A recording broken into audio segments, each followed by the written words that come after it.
Jake never wanted the night shift, but wanting had nothing to do with surviving. Rent was due in 4 days. His car coughed like it had a lung disease, and the manager had promised an extra $1 an hour after midnight. So he told himself to stop being dramatic, push through the glass doors at 11:47 p.m., and let the familiar smell of fries and old oil wrap around him. The restaurant was almost empty. 2 customers lingered over sodas they weren't drinking, staring at their phones as if they were afraid to look up. The overhead lights hummed, a thin electric whine that seemed louder than usual. Somewhere in the back, a freezer kicked on with a thud that made Jake flinch. "Relax," Maria called from the counter. "You look like you're walking into a funeral." "Feels like one," Jake muttered, tying his apron. Maria gave him a look. She'd worked here too long, the kind of long that carved permanent shadows under a person's eyes. "It'll be dead tonight," she said. "Easiest money you'll ever make." Jake clocked in and grabbed the mop bucket. The towel felt colder than it should, the chill seeping through the thin soles of his shoes. He kept glancing toward the windows. Outside, the parking lot lights flickered over empty spaces. No cars, no movement. So why did he feel watched? At 11:58, the last 2 customers left without a word. One of them paused at the door like he wanted to say something, then thought better of it and hurried out. Jake locked the entrance behind them. Midnight. The world seemed to press closer to the building. Even the road beyond the lot looked abandoned, swallowed in fog. Jake tried to laugh it off. "Told you it was dead." Maria didn't answer. She was staring at the drive-through monitor. The camera showed the lane, perfectly still, washed in pale yellow light. 12:03 a.m. The headset crackled. Ding. Both of them jumped. Jake leaned toward the screen. "There's nobody there." Static poured through the speaker, thick and wet, like breathing through a throat full of liquid. Then a voice pushed through. Small. Broken. "Help me!" The mop handle slipped from Jake's hands and clattered across the floor. Maria whispered, almost to herself, "No, not again." Maria kept saying it was interference. Some prank, some glitch in the ancient system that corporate refused to replace. Her voice tried to sound steady, but it wobbled at the edges like a plate about to fall. Jake could tell she didn't believe her own explanation. Neither did he. "Finish mopping," she said too quickly. "We lock up at 1. Ignore it. Ignore it." As if a voice begging for help in an empty drive-thru was something people heard every night. Jake picked up the mop handle, but his hands were slick with sweat now. The smell in the air had changed. It wasn't just grease anymore. It was sharper, coppery, almost sweet, and every breath made his stomach turn. The lights blinked. Just once. When they came back, Jake noticed something that hadn't been there before.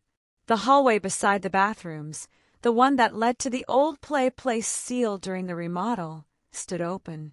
The metal security gate had been pulled halfway up, swaying slightly as if someone had brushed past it. Jake frowned. "Did you open that?" Maria looked over, and the color drained from her face.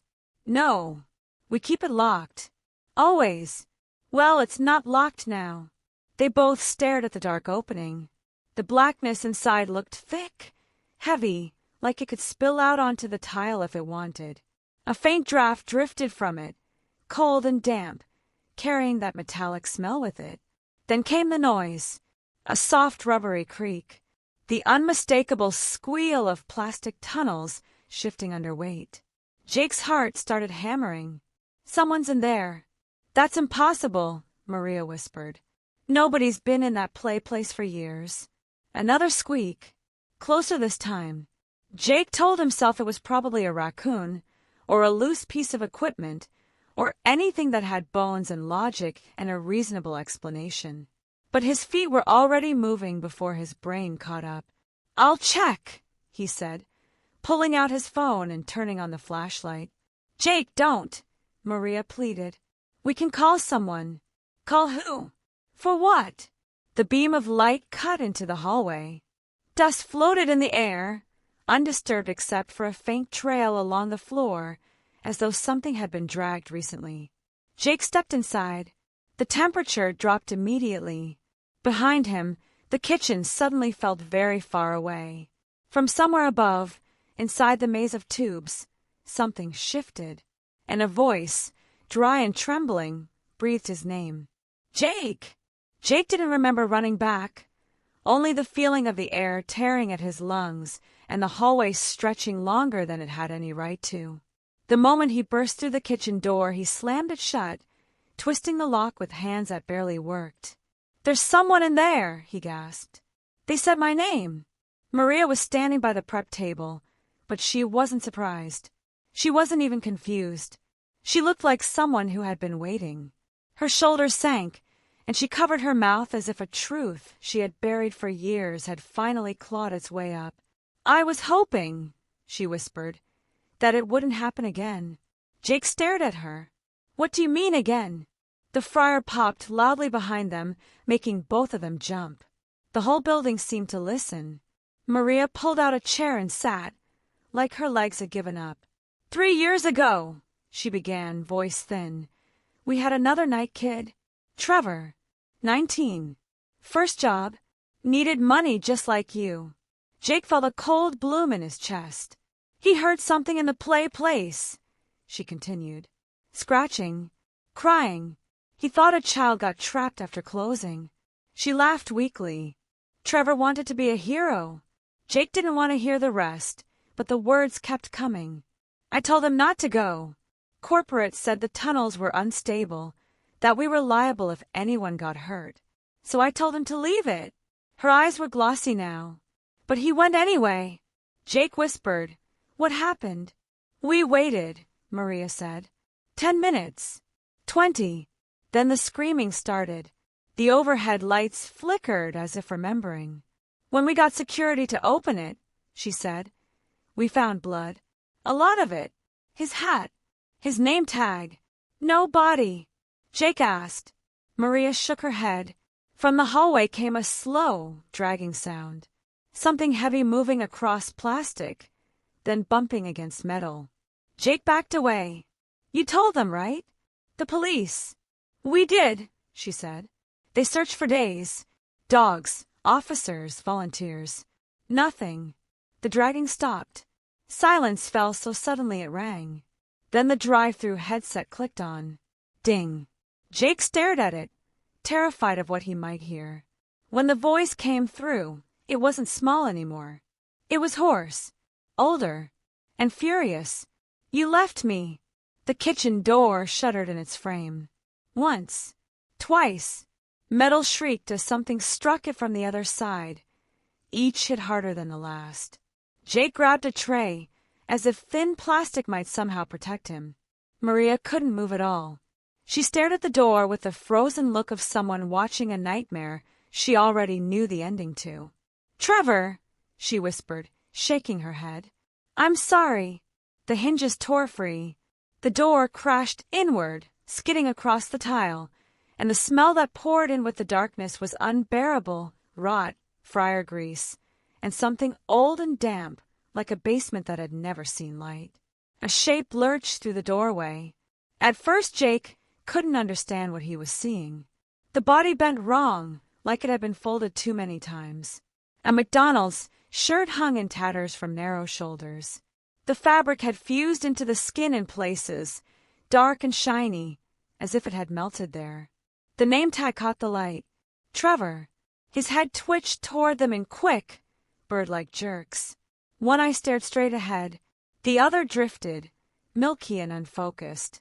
His jaw hung loose, stretching farther than it should, strings of saliva swaying as he breathed. Maria made a broken sound in her throat. "We looked for you," she said. "I swear we did." Trevor took a step. Jake heard bones grind like gravel. "You locked it," Trevor croaked. Each word sounded torn on the way out. "You closed and went home." Behind Jake, the fryers roared to life. Oil bubbled and spat, splashing onto the floor, the smell of heat rising fast and suffocating. The overhead lights pulsed, bright, dim, bright, as if the building were struggling to decide whether to show them what stood there. I was stuck, Trevor said. I screamed until my voice came apart. He lifted one trembling hand and pointed at Maria, then at Jake. Hungry, he said. The word seemed bigger than food, bigger than years. Jake pulled Maria backward, but the exit doors slammed shut with a violent bang. The locks twisted on their own. The windows reflected only darkness, no parking lot, no road, nothing. Trevor tilted his head toward the hallway. You stay, he rasped. His mouth opened wider. Take my shift. They found Maria wandering barefoot along the highway at 3 a.m, her uniform smeared with grease and something darker that had dried into the fabric. She fought the paramedics when they tried to touch her, clawing at them, begging them not to make her go back inside. He needs someone, she kept screaming. He can't be alone anymore. The officers who responded expected a crime scene. Instead, the restaurant looked ready for breakfast. The lights were steady. The floors shined. The fryers were off, cooling quietly. No broken doors. No overturned tables. The metal gate to the old place was pulled down and secured with its heavy lock, dust undisturbed around it. There was no sign that anything had happened. Probably stress, one officer muttered as they walked through. Kids snapped. Maybe that was enough of an answer for them. But near the hallway, one of the younger cops stopped. Hey, he called. On the floor sat a paper hat. Clean, crisp, newly folded. A name was written on the front in black marker. Jake. They searched again after that, more carefully, but the building refused to give up anything else. No blood. No footprints. No Jake. By sunrise, the story had already started to shrink into something easier to understand. A walkout. A mental breakdown. A lie. People preferred those. The restaurant opened the next night like always. Corporate sent flowers. They replaced Maria before the week was over. At 11:47 p.m., the new hire arrived. Evan, 17, nervous smile. Needed the money. His car was dying. He mentioned it twice like an apology. They gave him an apron and a quick tour, careful not to mention the hallway. Careful not to mention Trevor. Or Jake. Midnight settled over the building like a lid. The parking lot emptied. Evan wiped down the counter and tried to ignore how loud the lights seemed. 12:03 a.m. The headset crackled. Ding. He glanced at the monitor. No car. Hello, he said, trying to sound professional. Static breathed in his ear. Then a voice, ragged and desperate, crawled through the speaker. Help me! Evan froze. Before he could answer, another voice joined it. Hoarser. Older. Together they whispered from somewhere deep behind the walls. Take the shift.